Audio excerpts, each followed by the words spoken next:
And last year, we finally gave Medicare the power to negotiate drug prices on some of the most in-demand and expensive medications.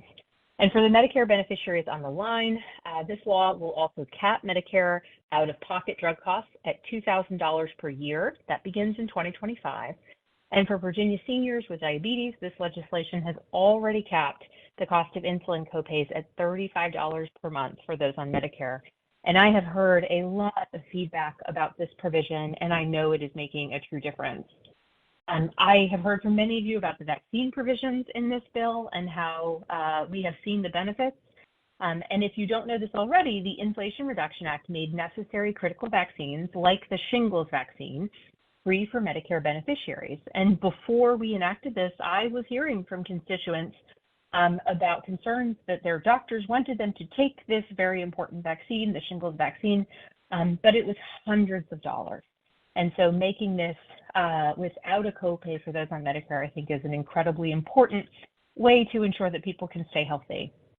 This law will also finally put us on a path towards ending pharma's yearly practice of raising drug prices that have been on the market for years.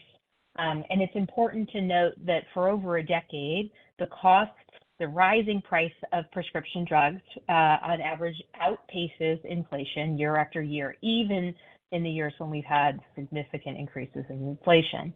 So this law penalizes drug companies that raise prices of their medications faster than the rate of inflation. And I said right after the Inflation Reduction Act was passed in the House, like, this law is not about taking the side of the huge transnational pharmaceutical companies. It's about taking the side of seniors here at home and recognizing that if year after year these large multinational companies are raising their prices, outpacing inflation, outpacing price increases we're seeing, in other areas, in other sectors, something's wrong. And nobody should be skipping a meal or canceling a trip to see their kids and grandkids, or debating whether to get on a bus to go to Canada just so they can afford the medication that they need.